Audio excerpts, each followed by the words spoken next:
हाय दोस्तों, आज हम बात करने वाले हैं श्री लाल बहादुर शास्त्री जी के जीवन के बारे में। बहुत ही कम लोगों को पता होगा कि श्री लाल बहादुर शास्त्री जी का जन्म 2 अक्टूबर को हुआ था, क्योंकि 2 अक्टूबर को हम महात्मा गांधी के जन्म दिवस के रूप में मनाते हैं। आपको यह जानकर हैरानी होगी कि लाल बहादुर शास्त्री जी का जन्म 2 अक्टूबर 1904 को मुगल सराय में हुआ था, जो अब पंडित दीनदयाल उपाध्याय के नाम से जाना जाता है। इनके पिता का नाम शारदा प्रसाद श्रीवास्तव था और माता का नाम राम दुलारी देवी था। ये भारत के दूसरे प्राइम मिनिस्टर भी रह चुके हैं।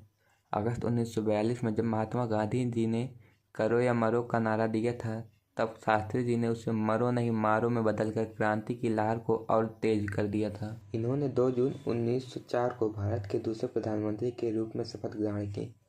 1965 में जब भारत पाकिस्तान का युद्ध हो रहा था, तो उस समय शास्त्री जी भारतीय सेनाओं का मनोबल बढ़ाने के लिए उनके बीच जाया करते थे।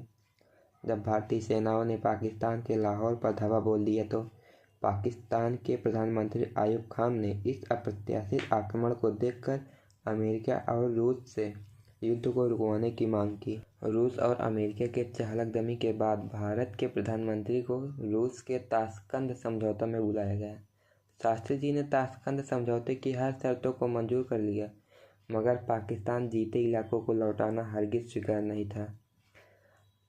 अंतर्राष्ट्रीय दबाव में आकर शास्त्री जी को ताशकंद समझौते पर हस्ताक्षर करना पड़ा, पर लाल बहादुर शास्त्री ने खुद प्रधानमंत्री कार्यकाल में इस जमीन को वापस करने से इनकार कर दिया था।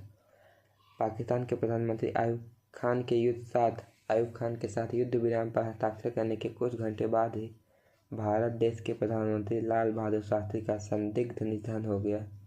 इनका निधन 11 जनवरी 1966 को रात में हुआ। ताशकंद समझौते पर हस्ताक्षर करने के बाद उसी रात उनकी मृत्यु हो गई।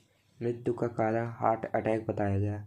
शास्त्री जी की अंत्येष्टि पूरे राजकीय सम्मान के साथ यमुना किनारे की गई। उस स्थल को विजय घाट नाम दिया गया। शास्त्री जी की मृत्यु को लेकर तरह तरह के कयास लगाए जाते रहे। बहुत लोगों का मानना है, जिसमें उनके परिवार का भी मानना है, कि शास्त्री जी की मृत्यु हार्ट अटैक से नहीं बल्कि जहर देने से हुई। इनकी मृत्यु 11 जनवरी 1966 को ताशकंद में हुई।